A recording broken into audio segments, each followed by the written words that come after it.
Hello and welcome back to Rage Gaming and more Arc Raiders. Today we're talking more mistakes you're probably still making, but now at a more mid-game level. Now we had a bunch of great comments on the first one, so we've got more advanced stuff to talk about today, so let's begin. The very first thing I want to do is talk about weapon upgrading, because there's something I talked about, the value of upgrading your weapon, how cheap it can be, how effective it is. But there's a specific thing I want to be super clear on. There's a bit of a weird UI thing with upgrading your weapon. If you ever look at a weapon, you can inspect it and see the stats on it. So you can see right here, the fire rate on this anvil level 1 is right under the E of fire. Meanwhile, when we inspect this anvil level 2, we have 25% increased fire rate. Yet, it isn't like over here. It's still right under the E of fire. This would make you think that you're not getting a fire rate increase, or that dispersion recovery time, suggesting that upgrading your anvil from 1 to 2 or whatever weapon from 1 to 2 isn't really doing a lot. It's only until you hit the expensive 3 and 4 upgrades that you get these benefits. But it's not true. When you go to upgrade an anvil 1,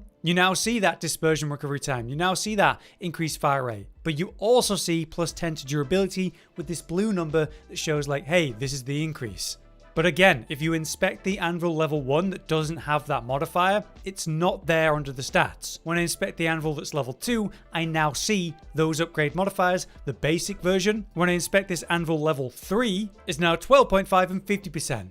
So there is a clear difference, making it, yes, very worth it to upgrade a weapon from 1 to 2, and especially with a lot of them, it being very cheap to do so. Next, let's talk about extracts. When you call an extract, it takes 45 seconds to open up and be available. However, if no one activates it, it will sit there for the next 2 minutes and then leave and close after that. So this is technically a 2 minute and 45 second time you have before it closes.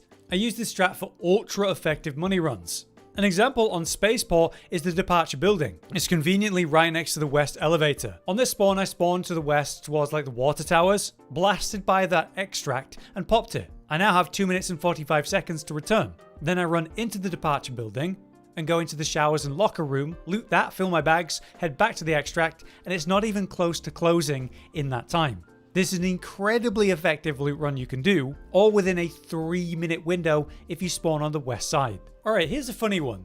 A lot of people have been asking like, why is your backpack so big in some of the footage? How do you have 2 safe pockets? No one's even worried about the augment slots which allow me to put trinkets in there. It's because of the augment. This is something I've actually talked about in a couple of videos and referenced here and there, but I'm going to highlight how impactful this is. Look at the difference. It is a massive increase of inventory slots, as well as the second safe pocket. You should be running at least a rare augment as much as possible. I mean, stop and think about it. A basic version is 6 plastic parts and 6 rubber parts. Bring yourself to a gear bench and you can see the 3 initial blue augments you can craft. It's 2 electrical components and 3 magnets to craft any one of them.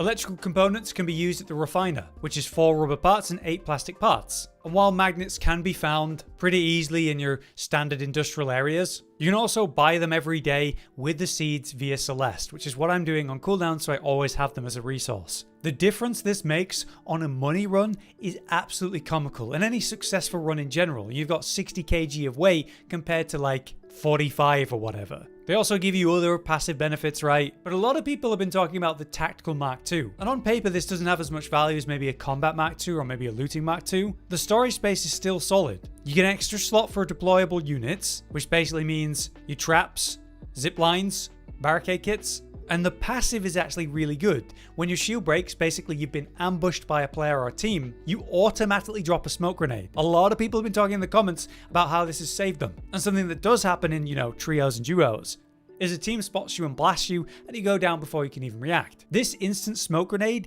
is a genuine lifesaver. Plus you can run a medium shield with this. Here's a major tip for PvP. Something that's super common is you holding a corner and someone else holding a corner and you're both about to peek into each other. A frustrating part of this game for PvP, for me anyway, is the way that trading is so common. It feels like no matter how accurate I am or how I move, sometimes I just take a hit, but at very least you can make it harder for the opposing person. In that moment when you're about to swing on them or they're about to swing on you, roll. This causes them to fire over you, missing their probably pre-aimed headshot. Especially if they have a ferro, this is basically them screwed now.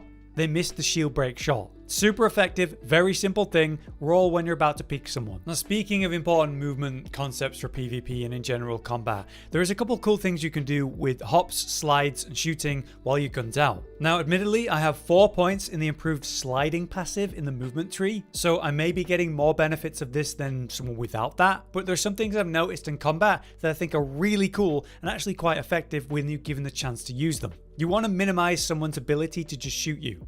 Again, as I peek onto someone and shoot them, they're going to see me doing this and we're just going to trade. I want to avoid that. So with your gun out, you can sprint, you can jump, and you can slide. And in combination when you're swinging someone, this makes it really hard to actually track you and hit you. And with a close range weapon, like a shotgun, a sticher, a venator, or whatever, swinging someone with a jump and then a slide can be an effective way to evade their attacks and let you free attack them while you're a really evasive, difficult to hit target. But a really cool aspect of this is how you can do it a lot faster than you think. With your gun out, you can sprint and jump and cancel the jump with the slide as soon as you want. Like straight away, I barely got any air there. Or as late as possible to get more air. And with rolls, you can reverse your momentum. So let's imagine this sprint, jump, slide concept to peek someone. They're holding my corner, I sprint, I jump, I slide, I hit, I reverse my momentum with a roll back into cover. My goal with this is to make it as hard as possible for the person to shoot me while I'm shooting them, to give myself any edge in the fight. I despise how often I end up trading damage in this game, and trying these little movement tricks has been helping me.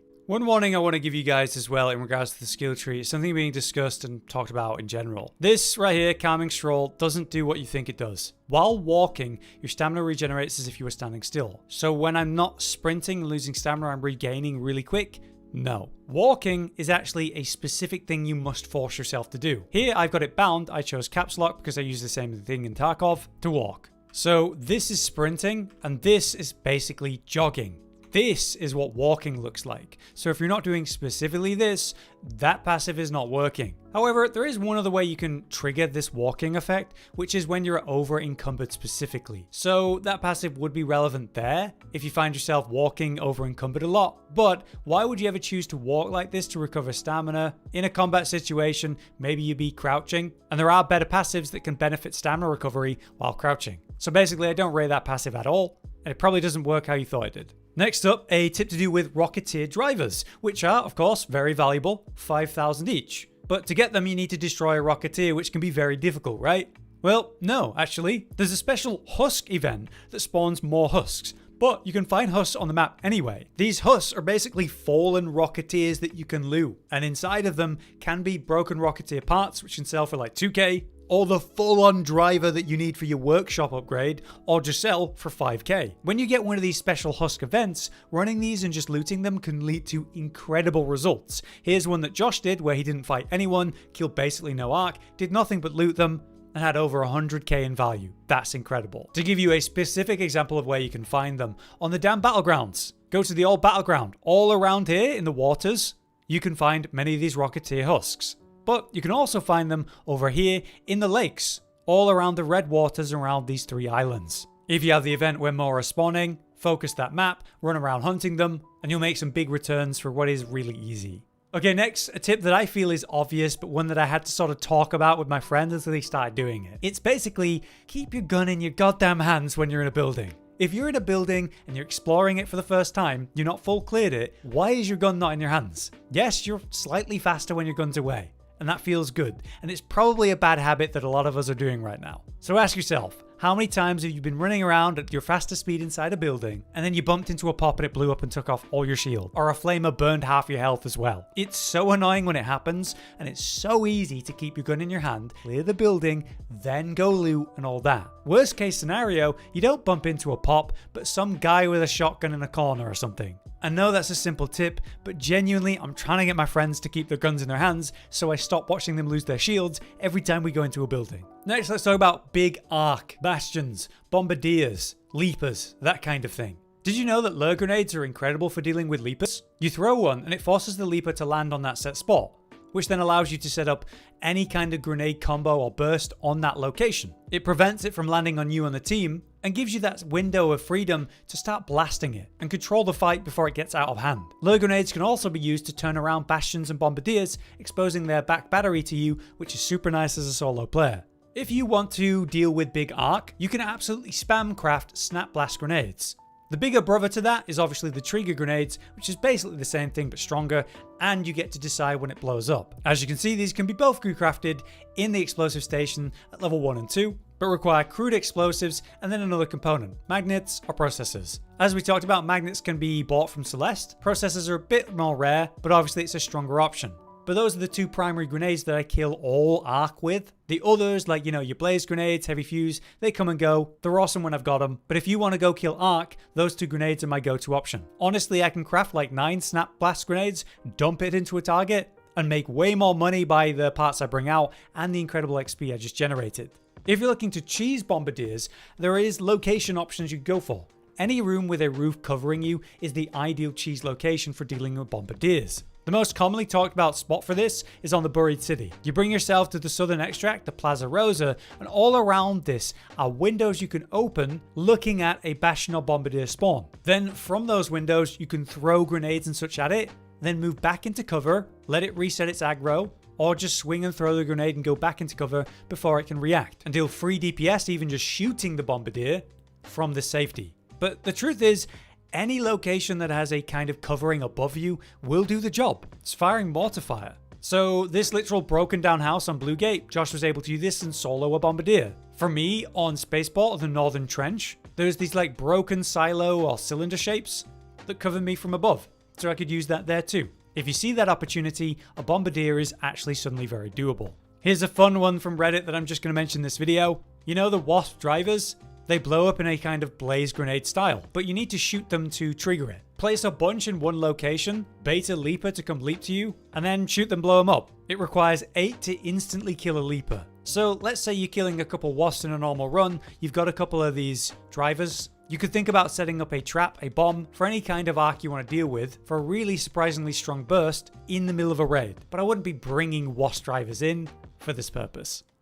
Next, a tip from the comments that I want to talk about. So thank you to Frederick1633 for this one. Medium shields. We want to run them. When they're at 50 or above, you can repair them and get 50 back. So this will put this all the way back to full. For that, it will be 1 arc circuitry and 1 battery. Very cost effective. However, if we have one that's lower durability, such as this one that's 20 out of 100, you can see that 50 isn't going to get me there. Is it instead worth it to do something else? Maybe instead of repairing that shield, I'll recycle it and get that arc circuitry back. Then instead, I can craft one for that 1 arc circuitry that I just got back and 4 batteries instead of 1. So the increase of cost here is literally just 3 normal batteries you can get in technological areas or electrical, general industrial. And like that, we have fully recovered the shield. So instead of going from 20 to 70, it's 20 to 100. Is that worth 3 normal batteries, which you can trade with Celeste for, by the way, if you need to? It's up to you, but I think it is. So I think it's a good tip. But if you wanted to get arc circuitry, here's another tip for that. Probe runs. Basically, probes land, they make some sounds, and when you're trying to break into them, they make some panic sounds which can draw nearby arc. Within these, you've got 3 components that you can loot which have arc circuitry in them. Just one gives you a good amount. There are probe events though, which cause a ton of these probes to spawn, making farming this arc circuitry ridiculously effective and easy to do. I can come out with 10 to 15 arc circuitry with these runs in like 10-15 minutes. Next, let's talk about hidden raider bases. There are different kinds of containers that can provide ridiculous value. Weapon containers that could have incredible weapons in them, grenade containers, ammo bags, medical bags, and these are all found in these special locations. For example, bring yourself to the spaceport. We can see around the launch towers this underground path that goes around the side. There are ladders and ramps that lead down. This is what it looks like when you're down there. In the southern eastern corner, there's a special raider base that's just open to the world, and people never loot it, I don't know why. Here you can get all of the different raider containers we just mentioned. You get an incredible loadout or gear just by visiting this location. Fun fact, did you know when there's a nature event on this map, this whole place powers down and floods? Pretty cool. But other locations like this exist just in the open. Bring yourself to the damn battlegrounds. It's not actually marked on the map, but right here near the water towers is a special antenna sort of base. Up there are these kind of containers, and often it's just not looted. You might be passing by when you're on the way to the scrapyard, or there's a spawn right by it, so go up there. Maybe you also don't know about the research and admin rooftop, so below the control tower, above the research and admin on the roof. There are a bunch of these containers on there. quick easy way to get there is bring yourself to the southeast side. There's a secret door that leads into the huge elevator shaft with the 2 zip lines. Take that all the way to the top of the control tower, go to the roof, and there's a ladder leading down here. On the side here are some of those raider containers. And with the zip line, you can easily reach the research and admin from up here, or from the ground I guess, and get the ones that are up there too. Pretty incredible potential. Alright, last quick tips. Smoke grenades are awesome, whether it's the small one or the big one. As you can see, I use them for all kinds of purposes. I've just killed a raider and I want to loot them. I've just killed an arc in the open and I want to loot it without feeling exposed. Or when I'm going to extract, I cover an ally or someone that's pressing the buttons, or myself, so when I'm pressing the buttons, I'm hidden away. Smoke grenades are interesting. I once threw one and a Rocketeer didn't know where I was, so figured I was in the smoke and fired into it while I was running away. So the big ones are obviously amazing for lots of different purposes and utility, but the small ones, the pocket ones, aren't bad either. And they're great. Bring yourself to the utility station and you can make the little smoke grenades. For 5 chemicals and 1 plastic part, this is comically cheap. Bring 1 every raid and you might find yourself with a loot location or an extract that having a bit of smoke is helpful for. And lastly, if there's absolutely anything you're still working on, like me with the gunsmith level 3, press the track button. And then in the middle of the raid, you can open up the map and see what you're currently tracking, scrolling down to see what you need and maybe where you'll find it. It's a great reminder. Plus, it puts a special icon on anything that you do need to let you know, hey, you gotta keep that. If you want to look at what you're tracking at while you're in the base, you can click the logbook and it shows you exactly that, and really handy, any that you've currently finished, like me with the medical lab that I have just finished as I made this video. But yeah, there you have it. A bunch of tips that I hope are handy and useful and actually have an impact on your gameplay. If you learned anything or it was useful, do drop a like. And if you have anything to add to these topics today, or maybe make a suggestion for this series, let us know. We can maybe come back for another. But until next time, I've been Hollow, you've been you, and thanks for watching. Josh, Cotton, and Hollow with the videos, dropping the humor like a hammer on your tippy toes, bringing entertainment on a daily arrangement to take our insanity and turn it into entertainment. Yes, I said entertainment twice, to reiterate that it is nice to look into your faces on a mostly daily basis when you let us in your homes to make the whole world a stage. Goodbye.